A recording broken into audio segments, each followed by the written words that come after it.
중국이 영국 선거관리위원회의 유권자 개인정보를 해킹해가지고 사이버 공격을 가하고 있고, 심지어 영국 국내 정치 상황을 어지럽게 하기 위해서 정치 공작까지 나섰다는 사실이 확인돼서 영국이 들썩거리고 있습니다. 중요한 건 이런 중국의 공작이 영국에만 국한되는 것이 아니라는 데 있습니다. 당연히 한국도 그 범주 안에 있을 겁니다. 국제적 빌런이 된 중국에 대해서 와이타임스가 추적해 봤습니다. 지금 시작합니다.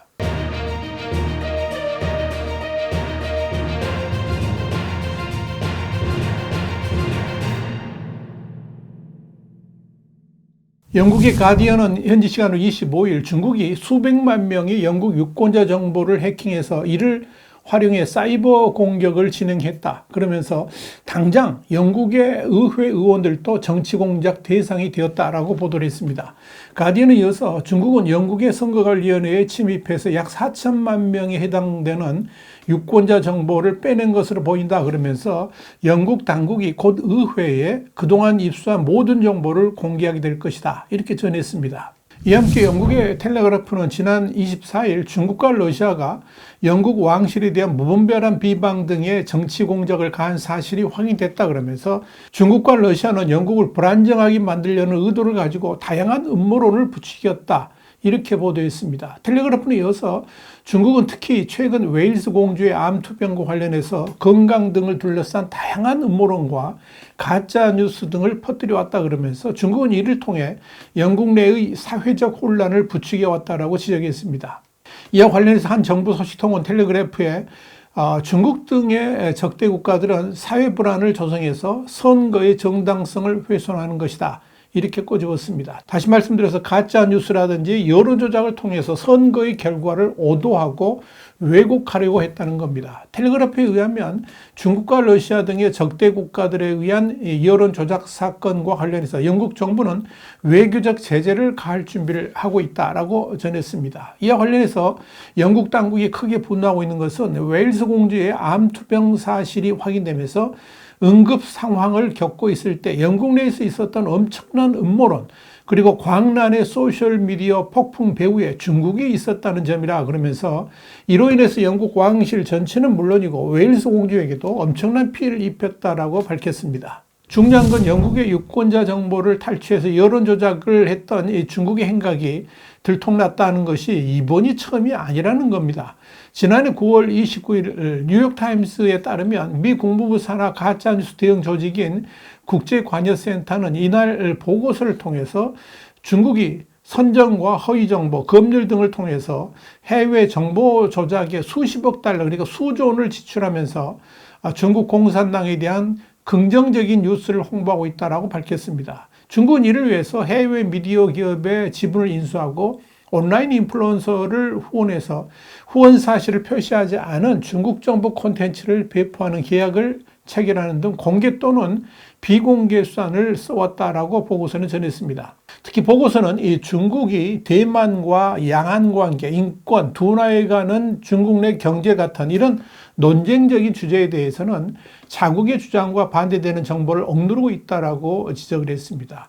보고서에 따르면 중국은 정보 조작을 위해서 외국 정치인, 언론인을 포섭해가지고 자체 정보 생태계를 구축했고 개발도상국의 위성 네트워크와 디지털 텔레비전 서비스에도 투자를 했습니다. 또 보고서는 소셜미디어인 위챗을 악용해서 민주주의 국가에 거주하는 중국어 사용자를 대상으로 허위 정보를 유포하고 또 틱톡의 모의사인 바이댄스가 중국의 잠재적 비판자들이 자사 플랫폼을 사용하는 것을 차단하려 했다라고 주장을 했습니다. 그러면서 중국이 이 같은 시도를 억제하지 않고 놔둔다면 중국의 직접적인 보복에 대한 두려움으로 전 세계 표현의 자유가 급격하게 위축될 것이다. 이렇게 경고를 했습니다. 제임스 루빈 GEC 특사 겸 조정관은 퍼즐 조각을 보고 이를 합쳐보면 세계 핵심 지역에서 정보 우위를 차지하려는 중국의 숨막히는 야욕을 볼 수 있다 그러면서 이런 정보 조작을 막지 못하면 민주주의 가치가 서서히 또 꾸준히 파괴될 것이다. 이렇게 강조했습니다.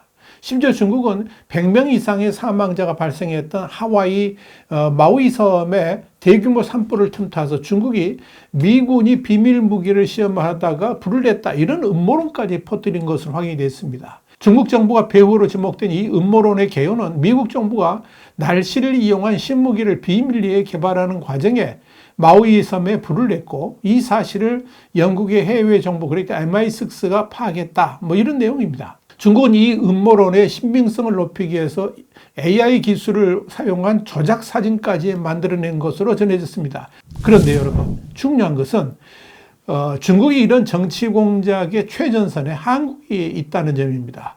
구독자 수십만 명의 한 중국 유튜브 채널은 최근 한국 윤석열 대통령이 파업 전공의들에게 사직할 거면 군대 가라 라고 협박해서 의사들이 겁에 질렸다 이런 내용을 담은 콘텐츠를 게시했습니다. 이 채널은 이어서 한국인들은 입대를 기피하는 이유가 있는데 신병 괴롭힘 문화 때문에 많은 신병들이 자살을 선택하고 있다. 차라리 감옥 생활이 나을 정도다. 이렇게 말도 했습니다. 이 유튜브 채널은 사실 대통령이 하지도 않은 말을 한 데다가 한국의 병영 문화까지 왜곡을 하면서 한국에서의 의정 갈등을 증폭시키려 하고 있다는 점입니다. 전형적인 중국의 한국 갈라치기 또는 사회 혼란 조성을 위한 선전선동이다. 이렇게 말씀드릴 수 있을 겁니다. 중국이 이렇게 최근 들어서 한국 내에서의 여론 조작 및 왜곡을 강력하게 하고 있는 이유는 한마디로 오는 4월 10일에 총선에 영향을 미치고자 함일 것입니다. 특히 중국 내 한국인과 한국 내 투표권을 가진 중국인들을 통해서 반윤석열 여론을 확산시켜서 선거에 영향을 주기 위한 의도가 있다는 것이 분명해 보입니다. 실제로 일부 중국인 계정들은 친중적 국회의원 후보와 정당들을 칭찬하고 그 반대편에 선 이들에 대해서는 비난의 댓글세를 퍼붓고 있는 것으로 확인됐습니다. 이와 관련해서 중국의 거친 입으로 불리는 환구시보는 한국 정부는 저출산 현실을 무시한 채 무리한 의대 증원을 강행해서 의사들이 대거 사표를 내는 등 포퓰리즘 폐해가 표출되고 있다 그러면서 의대 정원 확대 정책을 포퓰리즘으로 폄훼하기도 했습니다. 이런 중국 내 관영 언론들의 보도는 일사불란하게 이루어지고 있다는 점에서 한국 총선에 개입하려는 중국 당국의 의지가 반영되고 있다. 이렇게 볼 수 있을 겁니다.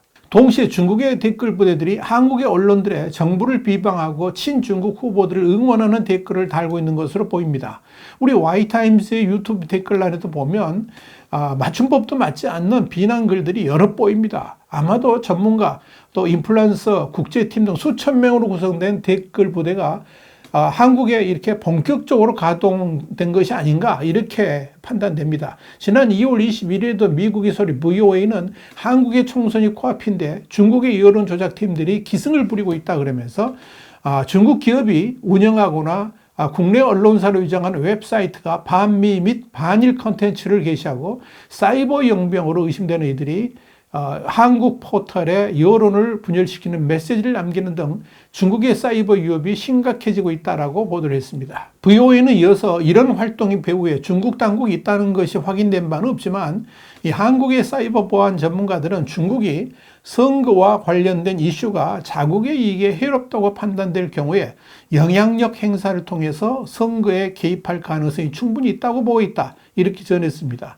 실제로 지난 2022년 대선을 앞두고 중국의 댓글 부대는 본격적으로 가동된 바 있습니다. 유민우 가천대 경찰안보학과 교수 연구팀은 네이버 뉴스 댓글을 빅데이터 분석 기법인 크롤링 그러니까 데이터 추출로 확인해 보니까 중국 측의 조직적인 이 댓글 활동으로 의심되는 움직임을 다수 포착했다라고 밝힌 바 있습니다.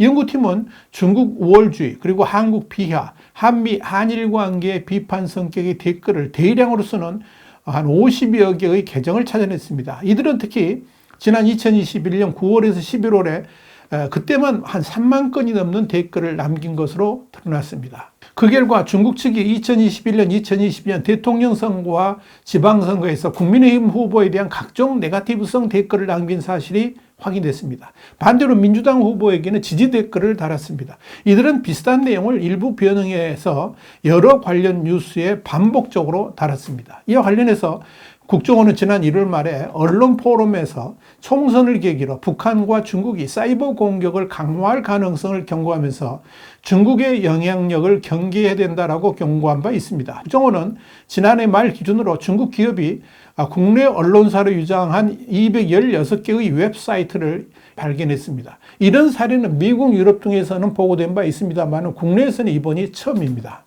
이와 관련해서 아산정책연구원의 신소연 부연구위원은 VOA에 중국 댓글 부대들은 중국을 이롭게 하는 국회의원 후보나 정치인들을 적극적으로 지지하면서 선거에 개입하려 하고 있다고 지적을 했습니다. VOA는 그러면서 중국이 전통적인 댓글 부대 운영 외에도 해킹을 통한 사이버 위협도 가할 가능성이 있다고 언급했습니다. 이런 점에서 우리 국정원이 지난해 중앙선거관리위원회의 해킹 가능성을 언급한 부분이 마음에 걸립니다. 국정원은 지난 1월 말에도 언론 심포지엄에서 중국으로 추정되는 해커들이 공공기관의 유성통신망에 무단 침입해서 정부 행정망을 해킹하려다가 저지당했다라고 밝힌 바 있어서 더욱 그런 겁니다. 자칫 중국의 조직적인 공작 때문에 대한민국의 여론이 조작되고 선거 결과도 영향을 받게 된다면 대한민국은 이미 중국의 사실상 속국이 되어버린 것이나 마찬가지가 아니겠습니까? 정말로 눈 부릅뜨고 정신 차려야 할 것입니다. 와이타임 정세분석이었습니다. 감사합니다.